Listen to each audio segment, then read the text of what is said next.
حضرت امام جلال الدین سیوطی رحمۃ اللہ تعالیٰ علیہ، جو کہ اللہ تعالیٰ کے ان اولیاء میں سے ہوئے ہیں جن کو بارگاہ مصطفیٰ میں حضوری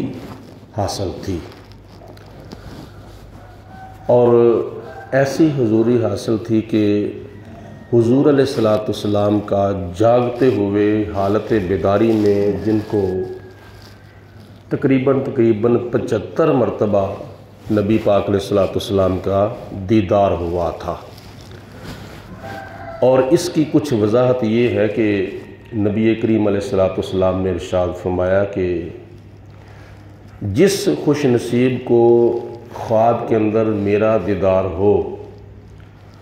تو اس کو خواب کی تعبیر پوچھنے کی ضرورت نہیں ہے، اس کو حقیقت میں میرا دیدار ہوا ہے، کیونکہ تعبیر تو پوچھی جاتی ہے شک نکالنے کے لیے، تو شیطان جو ہے وہ میری شکل اختیار کر کے کسی کے خواب میں نہیں آ سکتا، لہٰذا جس نے خواب میں مجھے دیکھا اس نے مجھے ہی دیکھا ہے۔ اور ایک روایت میں آتا ہے کہ نبی کریم علیہ الصلوۃ والسلام نے ارشاد فرمایا کہ جس خوش نصیب کو خواب میں میرا دیدار ہو اتنی دیر تک وہ مرے گا نہیں جتنی دیر تک مجھے حالت بیداری میں بھی نہیں دیکھ لیتا، یعنی مرنے سے پہلے اس کو حضور علیہ الصلوۃ والسلام کا حالت بیداری میں بھی دیدار ہوگا، اور یہ بہت بڑی خوش نصیبی اور بہت بڑی یہ خوش بختی ہے۔ تو جناب امام جلال الدین سیوطی رحمۃ اللہ تعالیٰ علیہ ایک روایت نقل کرتے ہیں، ذکر الانبیاء عبادت، اللہ کے نبیوں کا ذکر خیر کرنا اللہ کی عبادت ہے، وذکر الصالحین کفارۃ، اور اللہ کے ولیوں کا ذکر خیر کرنا اپنے گناہوں کا کفارہ ہے۔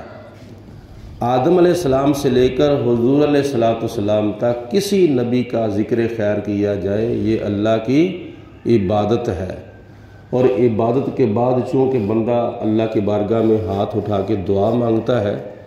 اور دعا کے اندر ایک مقصد یہ بھی ہوتا ہے کہ اللہ تعالی ہمارے گناہ معاف فرمائے،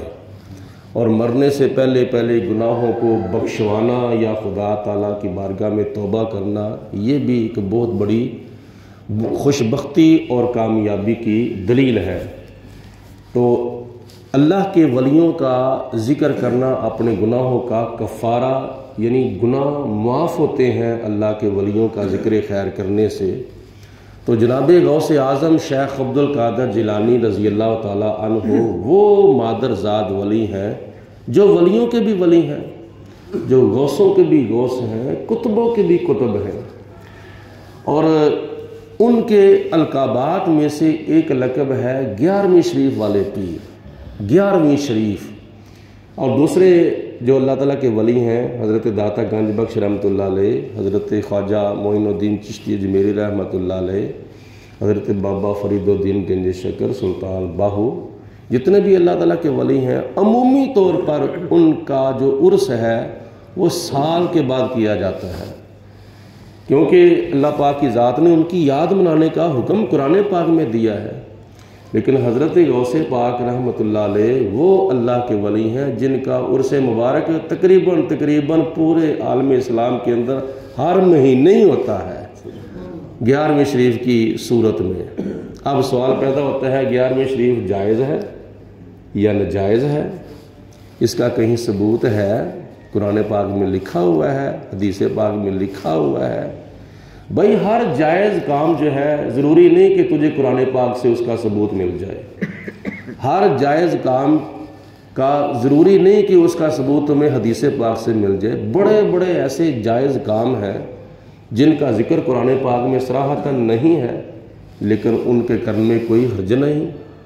بڑے بڑے ایسے جائز کام ہیں جن کا صراحتاً حدیث پاک میں ذکر نہیں ہے لیکن ان کے کرنے میں کوئی حرج نہیں ہے۔ اللہ پاک کی ذات نے قرآن پاک کے اندر حرام چیزوں کی فہرست بیان فرما دی ہے، سورۃ مائدہ کے اندر حرام چیزوں کی ایک دو مقام پہ اللہ پاک نے فرمایا انما حرم علیکم المیتۃ والدم ولحم الخنزیر وما اہل بہ لغیر اللہ، یہ تمہارے اوپر 4 چیزیں حرام ہیں۔ انما حرم علیکم المیتۃ، تمہارے اوپر مردار حرام ہے، والدم، اور بہتا ہوا خون تمہارے اوپر حرام ہے، ولحم الخنزیر، اور سور کا گوشت تمہارے اوپر حرام ہے، وما اہل بہ لغیر اللہ، اور وہ جانور جو ذبح کے وقت اللہ کے نام کے بغیر کسی اور کے نام پر ذبح کیا جائے وہ حرام ہے۔ اور اس کے علاوہ اللہ پاک نے وضاحت کے ساتھ سورۃ مائدہ کے اندر جتنے بھی حرام جانور ہیں اللہ پاک نے ان کی فہرست کیا نام ہے تسلسل کے ساتھ وضاحت کے ساتھ بیان فرما دی ہے، لیکن حلال چیزوں کی خدا نے صفت قرآن پاک میں بیان نہیں فرمائی۔ حلال چیزوں کی جو فہرست ہے نا وہ قرآن پاک میں اللہ تعالیٰ نے بیان نہیں فرمائی، حرام چیزوں کی فہرست قرآن پاک میں اللہ تعالیٰ نے بیان فرما دی ہے۔ اور پہلا سپارہ سن لو، هو الذی خلق لکم ما فی الارض جمیعا، اللہ پاک نے جو کچھ بھی پیدا کیا ہے زمین کے اندر وہ سب کچھ تمہارے لیے پیدا کیا ہے، لیکن ان چیزوں کے استعمال کے طریقے الگ الگ ہیں۔ کچھ جانور خدا تعالیٰ نے ہمارے کھانے کے لیے پیدا کیے ہیں، کچھ جانور خدا تعالیٰ نے ہماری سواری کے لیے پیدا کیے ہیں، کچھ جانور خدا تعالیٰ نے ہمارے رزق حلال کمانے کے لیے پیدا کیے ہیں۔ سب جانوروں کے استعمال کا طریقہ ایک جیسا نہیں ہے سب کچھ ہمارے لیے۔ اور اس آیت مبارکہ کی تفسیر میں مفسرین لکھتے ہیں کہ جس جائز کام سے اللہ پاک نے قرآن پاک میں منع نہیں کیا، یا جس جائز کام سے نبی پاک علیہ السلام نے حدیث پاک میں منع نہیں کیا، اس جائز کام کے کرنے میں کوئی حرج نہیں ہے، کوئی حرج نہیں۔ تو 11ویں شریف کا جو ختم پاک ہے ان جائز کاموں میں سے ایک کام ہے جس کا صراحتاً قرآن پاک میں ذکر نہیں ہے لیکن کرنے میں کوئی حرج نہیں ہے، اور حدیث پاک میں جس کا صراحتاً ذکر نہیں ہے، حکم نہیں ہے، لیکن اس کے کرنے میں کوئی حرج نہیں ہے، کیونکہ اللہ پاک نے ایسے جائز کاموں سے قرآن پاک میں اور حدیث پاک میں نبی پاک علیہ السلام نے ایسے جائز کاموں سے منع نہیں کیا۔ اور آخر کار اس کی ڈیفینیشن کیا ہے، اس کی تعریف کیا ہے، اس کی حقیقت کیا ہے؟ حقیقت یہ ہے کہ کچھ شرینی سامنے رکھ کر کھانے پینے والی چیز،